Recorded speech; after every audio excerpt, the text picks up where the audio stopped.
Hello, everyone. It's Charlton. Please subscribe to my channel. Tap the notification bell. I'd appreciate it majorly. So, just kind of doing a little follow up on the shooting that was in Germany last night, Wednesday night. I think it started around 10 p.m.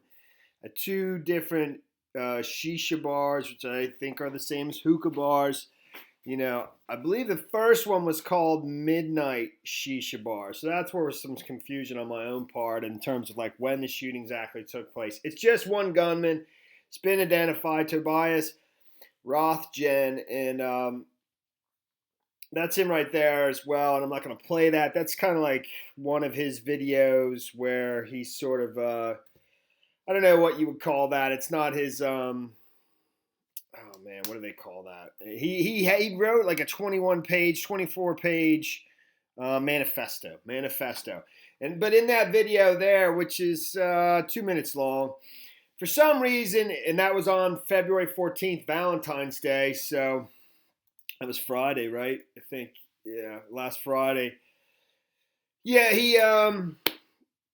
he's just telling people to wake up. He kind of is addressing the United States more than anything else, and he's saying that there's all these underground secret military bases where there's sort of shadow organization that does all sorts of like things, tortures children, and worships the devil and does mind control on people and other things. And he's basically calls for like the plan is information. The first step is information. The second step is to locate these places and storm them. It's pretty, it's obviously mad. I'm sure I don't know. I mean, he's pretty level headed in the video, even though it's psycho, I don't know, dude. I almost didn't even make a video about this. I mean, there was 10 people total dead, and including himself would make 11, as I understand it. 9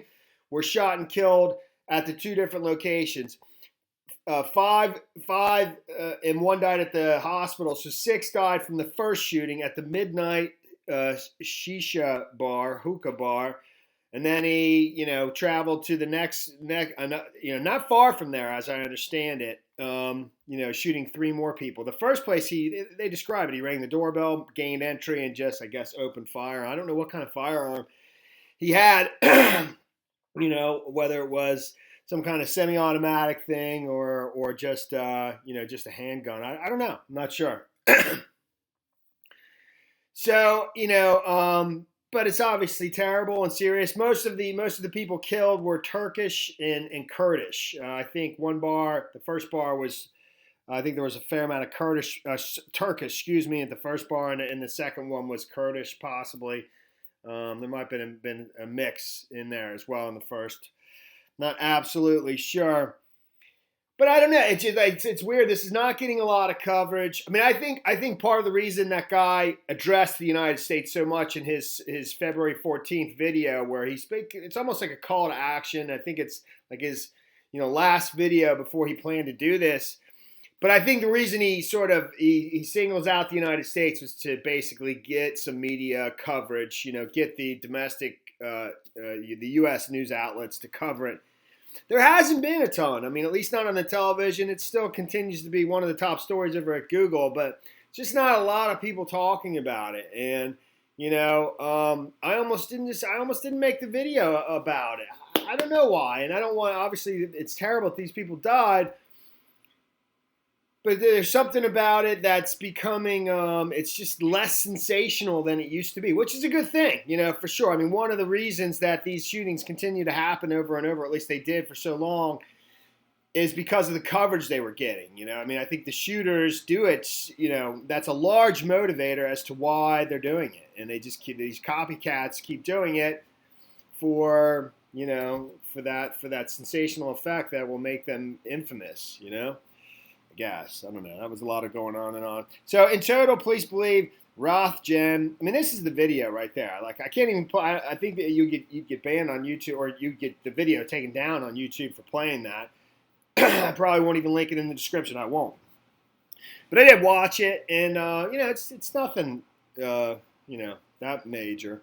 It didn't have a warning on there. Now it does, but whatever. In total, police believe Rathjen killed 10 people, including his mother.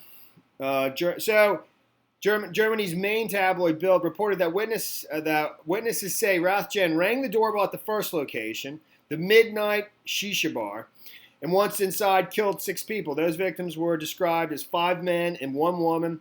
5 of those victims died at the scene. Another later died due to wounds. Another person shot at the scene remains in critical condition. Bild identified one of those killed as 35-year-old mother of 2. Wow. The newspaper says at the second location, the Arena Bar and Cafe, Rathjen killed 3 people outside the bar. Witnesses reported hearing at least 12 gunshots outside of the Arena Bar and Cafe. The locations are about 1.5 miles from each other, so they were very close to each other, extremely. The German Interior Minister Peter Buth told the media that Rathjen had a hostile attitude towards foreigners. Buth added that Rathjen had left behind a manifesto of his political motivations. The Bild report says that Rathjen had extra ammunition inside his car, as well as a hunting license to carry a gun. So, in his manifesto, the King's College London professor Peter Newman wrote on Twitter that Rathjen's manifesto was 24 pages long and indicated that the suspect had a 3rd-level education. The Guardian later reported that Rathjen completed a business management degree at University of Beirut in 2007, having previously worked as a bank clerk in Frankfurt. Newman said that Rathjen called for the extermination of persons from the Middle East, Central Asia, and North Africa. Rathjen did not name Islam or any other religion by name. Newman also wrote that Rathjen's manifesto featured various but mostly extreme right views with a do-it-yourself ideology cobbled together out of parts found on the internet. This pattern is clear and not at all new. Newman said that Rathjen believed that certain races were superior to others. The suspect wrote that he was an incel and that he had not had a relationship with a woman for more than 18 years. Rathjen says this was by choice. Typically, incels believe they are victims of involuntary celibacy. Newman tweeted that Rathjen exhibited signs of paranoia, believing he was under surveillance by security forces who were not the German security forces, but another shadow organization. Rathjen also believed that the U.S. President Donald Trump and Liverpool FC soccer coach Jurgen Klopp had stole his ideas. This led Rathjen to believe it was his rhetoric that allowed Trump to win 2016 presidential election. I mean, this is definitely like schizophrenic, I think, type stuff, among other things. Not a psychiatrist, but Newman concluded by writing that Rathjen didn't seem like someone who posted regularly on internet forums, but rather more like someone who spends all night watching conspiracy videos on YouTube, far right, and incel.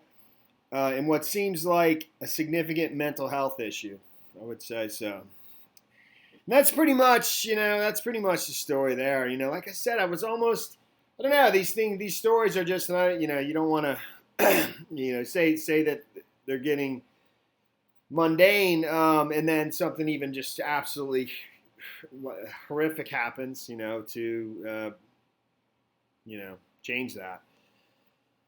But that's pretty much the story there, man. Thanks for watching my videos. Please subscribe to my channel. Give me a like down below. And I will see you in the next video. Later, man.